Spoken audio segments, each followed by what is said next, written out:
दोस्तों नमस्कार, मैं सुबोध कुमार। आप देख रहे हैं खबर नेशनल टाइम्स।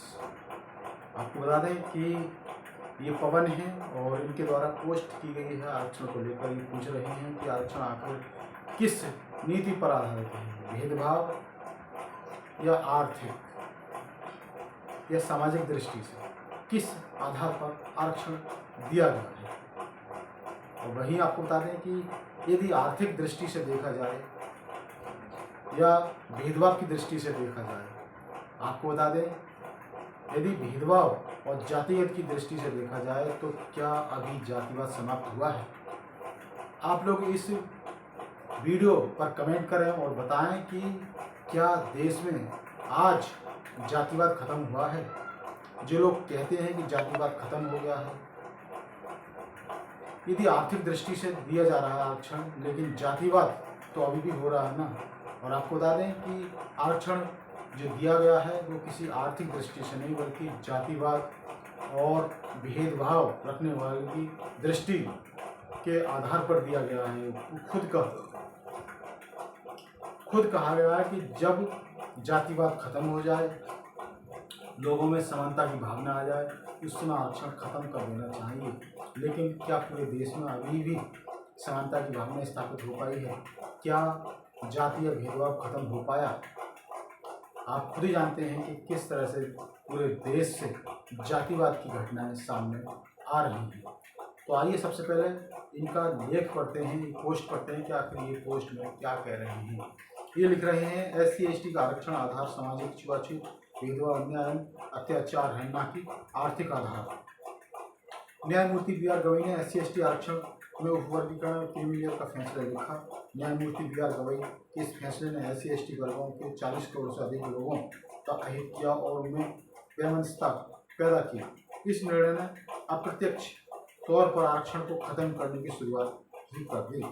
न्यायमूर्ति BR गवई को लगता था कि SC/ST वर्गों के व्यक्तियों की आर्थिक स्थिति ठीक होने के बाद उनके साथ जाति आधारित भेदभाव छुआछूत नहीं होती। पिछले हफ्ते सुप्रीम कोर्ट के परिसर में भारत के मुख्य न्यायाधीश न्यायमूर्ति BR गवई के ऊपर जूता फेंकने का प्रयास किया गया। यह किस आधार पर? आर्थिक या जातिगत?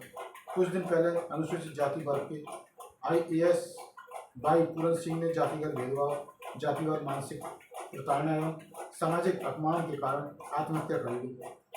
भारत के मुख्य न्यायाधीश BR गवई की आर्थिक स्थिति मजबूत है, ये खुद भारत के मुख्य न्यायाधीश जानते हैं। वो इनके पिता कई बार राज्यपाल एवं सांसद रहे हैं, इसके बावजूद इनके ऊपर जूता फेंकने का प्रयास किया गया।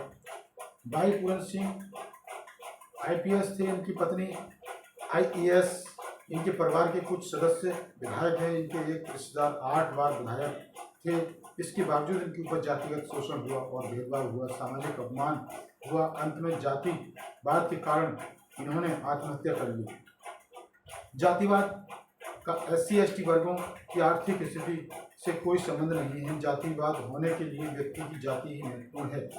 SC/ST वर्गों के व्यक्ति भले ही आर्थिक तौर पर मजबूत हो, मगर उनके साथ जाति के आधार पर जातिवाद की घटना बंद नहीं होती। उनके साथ जाति के आधार पर भेदभाव, छुआछूत, शोषण, मानसिक प्रताड़ना एवं सामाजिक अपमान बंद नहीं होते। वास्तव में भारत की सबसे बड़ी समस्या जाति और जातिवाद है, इससे इनकार नहीं किया जा सकता। ये पवन के द्वारा पोस्ट की गई है। दोस्तों बिल्कुल आपको बता दें कि आज भी देश में जातिवाद खत्म नहीं हुआ है। लोग जाति देखकर अत्याचार करते हैं, जाति देखकर मॉब-लिंचिंग करते हैं, मारते हैं और प्रताड़ित करते हैं। जो लोग आरक्षण को आर्थिक दृष्टि का आधार बताते हैं तो वो इन घटनाओं का नाम बताएं।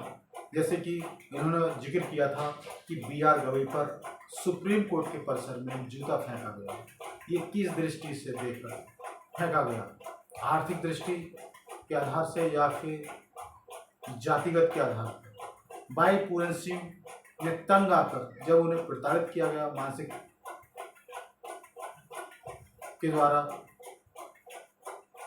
स्थिति के द्वारा मानसिक तौर पर उन्हें प्रताड़ित किया गया, तब वो कौन सी स्थिति थी? जाति या फिर आर्थिक दृष्टि? जबकि आपको बता दें कि दलित समाज या बहुजन समाज की बात की जाए तो वो कितने ही चाहे आर्थिक स्थिति से सक्षम हो जाएं, लेकिन फिर भी उनकी जाति को तो याद दिलाया ही जाएगा, उन्हें जाति के आधार पर तो उनका शोषण किया ही जाता है। बात कर लीजिए BR गवई, तो उनके परिवार में उनके पिता राज्यपाल और सांसद भी रहे, लेकिन फिर भी उन पर जूता फेंकने की घटना क्यों, उनके खिलाफ जातीय भेदभाव क्यों किया गया। वहीं भाई पूरन सिंह की बात की जाए तो उनके परिवार में तमाम बड़े अधिकारी हैं, IAS IPS हैं, DG हैं, लेकिन फिर भी उनके साथ इस तरह का भेदभाव रहा। और उनके जो रिश्तेदार हैं वो 8 बार के विधायक रहे, लेकिन फिर भी उनके साथ इस तरह से जातीय भेदभाव और मानसिक प्रताड़ित किया गया उन्हें, और इसी प्रताड़ना से तंग आकर उन्होंने आत्महत्या की। तो आखिर ऐसा क्यों? तो जो लोग कहते हैं कि आरक्षण आर्थिक दृष्टि पर दिया जाए, तो ऐसा नहीं है, क्योंकि अभी देश में जाति व्यवस्था खत्म नहीं हुई। पहले जाति को समाप्त करना है, उसके बाद आर्थिक दृष्टि को देखना होगा। तो मैं सुबोध कुमार, ये बहुत बड़ी जानकारी थी। इसी तरह की जानकारी से जुड़े रहने के लिए हमारे चैनल खबर नेशनल टाइम्स को जरूर सब्सक्राइब करें, और सब्सक्राइब करने के साथ ही बेल आइकन जरूर दबाएं, जिससे कि आपके पास खबर नोटिफिकेशन आते रहें। तो मैं सुबोध कुमार फिर आऊँगा एक नई और बड़ी खबर को लेकर, तब तक के धन्यवाद, नमस्कार।